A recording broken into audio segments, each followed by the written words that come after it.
Hey guys, Gary J here.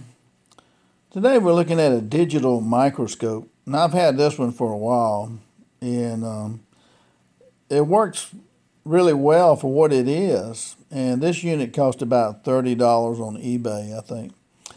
Is what I paid for it. And so I just want to take a look at this. You might be interested in something like this, and you can just freeze that and read that information there. Here's a couple of pictures right here. Some things that's human hair at the top right there, and maybe that's part of a computer board in the middle, and that's just material there. And it comes with a small CD, one of those little short ones, and some of the things you can do with it here. Look at jewelry, textile, biological. You can look at bugs. You can look at all kinds of stuff with these right here. And this is black, and this one goes from 50 to 500x, 50 power to 500 power. And on the back here is a more modern type one here, wireless one here. And some of the things you can do with that.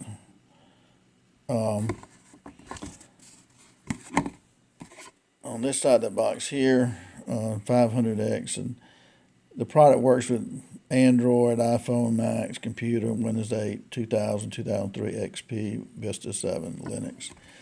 So this is kind of the older version right here, but I keep an older computer just for this reason, because I have some programs I can't get anything else to play on, but this is the unit right here. And it's pretty neat. A little red button here, snapshot if you want to take a picture of what you're looking at, and it will be going to your computer screen. So you can plug it. Has a USB cord to it that plugs into your computer, and you put the CD-ROM in there to download the program to your computer. And it takes only a minute. And right here, you have a zoom button on this side right here. This will come off, but you need it. You need it on a stand in order to keep it from being blurry, because it's when you get into 50x, it makes a big difference. So you got 50x on that side, and you got 500x here. You got this barrel that you turn right here, and let's go ahead. Well, it's already on 50x. So we got that on 50x. That's where you want to start out with on that. And you've got this plastic piece right here at the bottom. When you look at something on the microscope, usually you're going to be pretty close to it with this particular unit here. And it's got a little cap here that pops underneath here, and to protect that. And it's got a bunch of LED lights. You can see that yellow, that's the LED lights there. And on the cord right here, you got a little button here that rotates. And you turn it, you just slowly turn this button right here, and you can see the light start to come on. And the more you turn it, the brighter that light gets. Okay, so that's just to aid you in doing that. Okay, so another thing too is that when you're going to be looking at something, you'll need to have it facing this position right here in order to have the image right side up on your computer screen. Okay, so now you can do it however you want to do it, but that's one of the things that you need to keep in mind too. And so this is downloaded on the computer, and the icon for this right here, this is an old computer. Like I said, I have some programs on here that nothing else will play on that I like. And right here where it says cooling tech, that's supposed to be a microscope there. So you click on that.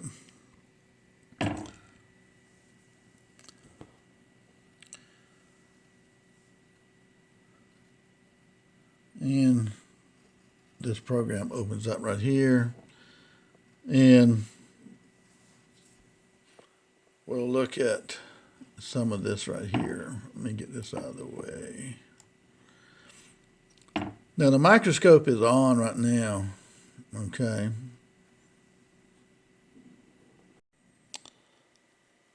What we'll do is put a dollar bill here, and you got this green emblem right here, and this is what we'll be looking at, and this is one of the things about the light that'll be helpful. To give you an idea, we'll slowly turn on our light right here. Gives an idea of what we're looking at. And as you can see right here, we're looking at that green emblem right here. And we just rotate our barrel right here to get it in focus.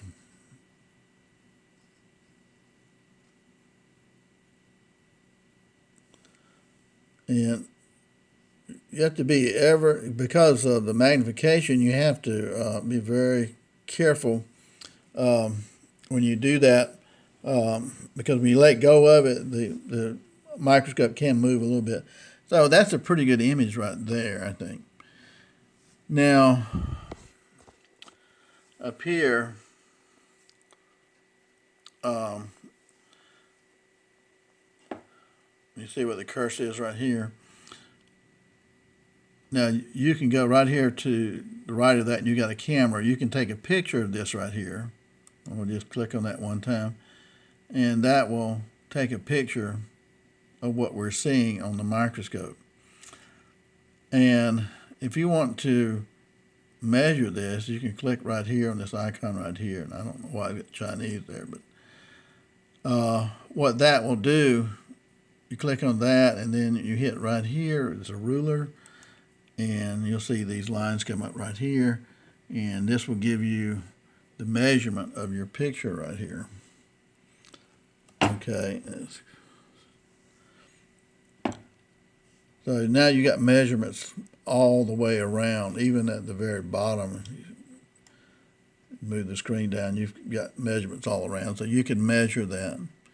There are a lot of other functions you can do, but I just want to give you an idea of what it's like when you first start out with this.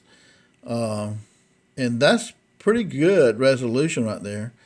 Now, one thing too, if you can see my cursor right here, top left right here, beside that camera, right underneath File, click on that right there, and right here you'll get the resolution that you want, 1280 or 1600.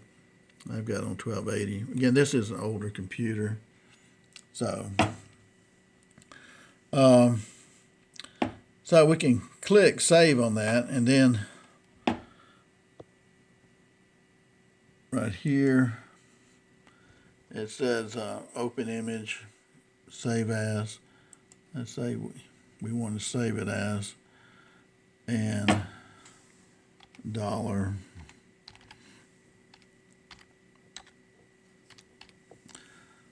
Okay, and save. So we save that, and if we want to go back to Files right here at the top left, go back to Files, hit Files, it says Open Image.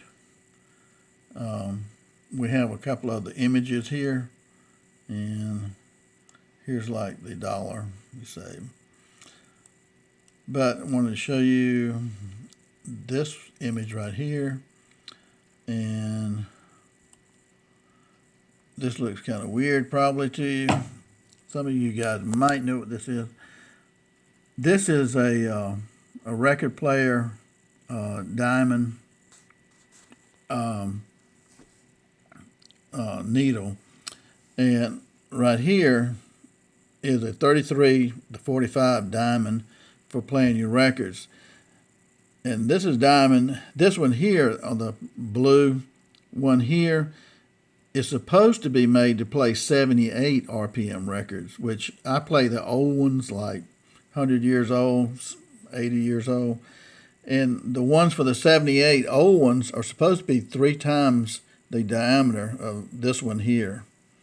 So it's supposed to be huge. But you see, even though they say it's a 78, it's basically the same diameter, so it's not the right needle. So I had to order another needle. So, but you can see there the big difference. It's a little bit longer than the diamond one here, and this is the sapphire one here, which is a cheap one anyway. But anyway, this is that needle right there. That's the same needle, so you can get an idea of how much magnification you have there. We can keep that in focus. So, just want to show you that. And we'll click out of that.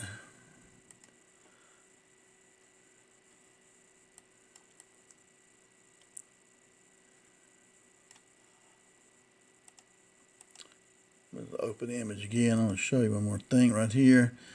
Now here's something right here that you look at this right here and you think, what in the world is that? Well, this is a straight razor blade.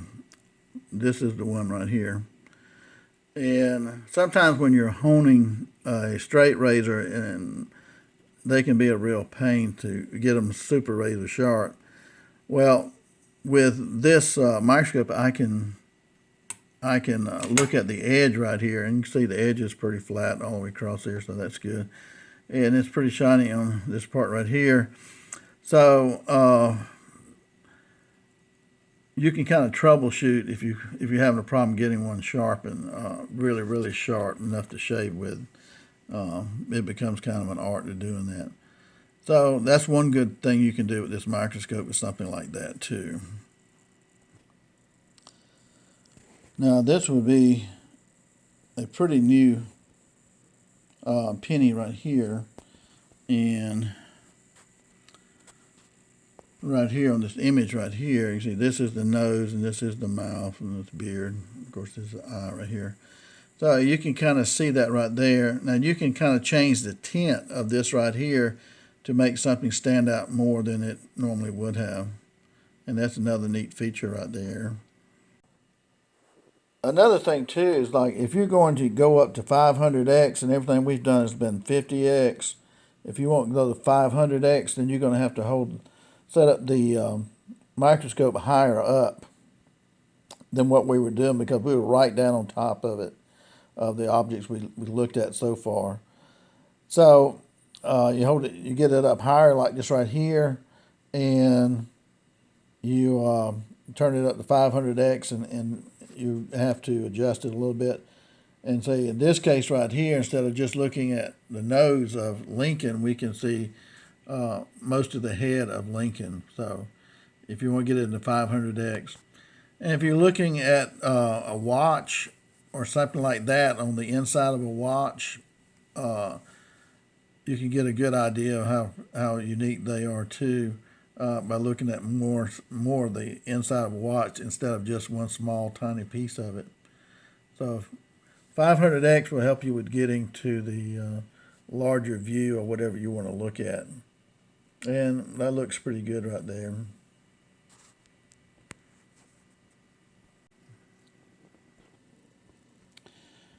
Now here's a little gnat, well, some kind of little flying gnat that I found. And so you can look at insects and things like that. Sometimes they're amazing, especially butterfly wings. I like looking at the wings on things like that too. So we'll take a look at this. Okay, here's our little gnat or fly. And this is what the wings look like here. Now the very intricate wings and the vein pattern and all of that is very unique, and this is just a kind of a simple gnat, but there's a great beauty to insects and things like that in the macro world. I used to take pictures of all kinds of things like that too, and so you can take a picture of this and you can freeze it. You can take a picture of this and you can blow it up or whatever, especially with butterfly wings. Butterfly wings are so many different colors, hues, and saturations. They're really amazing to look at.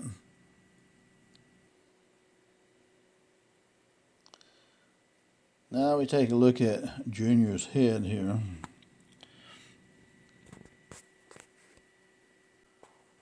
Okay, here's a picture of Junior's head right here. And this is his eyes, which flies have big eyes. So this is a type of fly.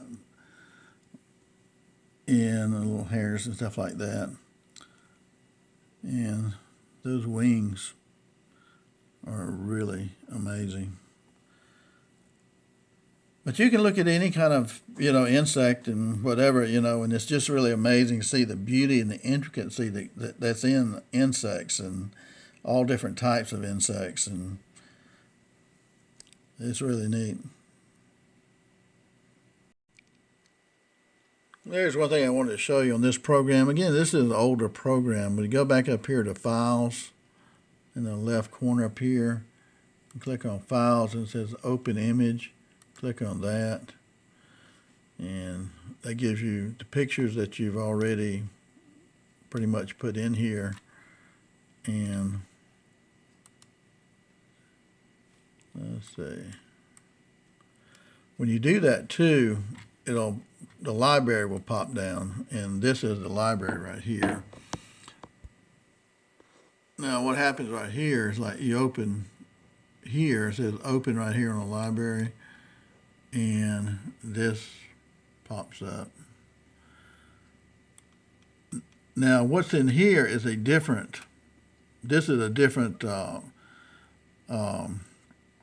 file system right here. So if you want one of these pictures, which are these pictures over here are now here, if you want one of these pictures right here, then you would click on that picture and hit copy.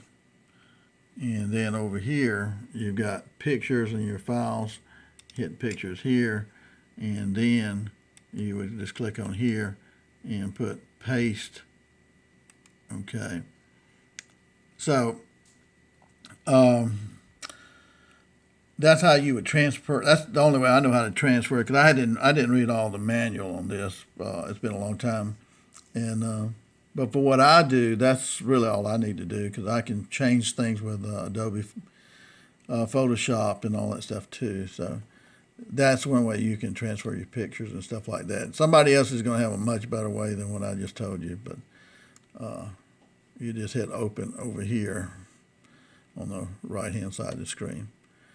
But once you do hit like open image or something like that, these pictures that you've taken come up in like this one right here, the cursor is that right here in the center, and click on that and open with the old program MGI. And there's your wings right there. Just very unique.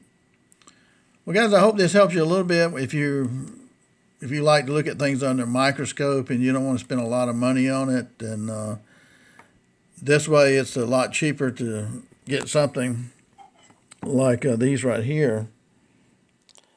And again, they make newer ones than this right here, which would be more compatible with any kind of newer computer and stuff like that.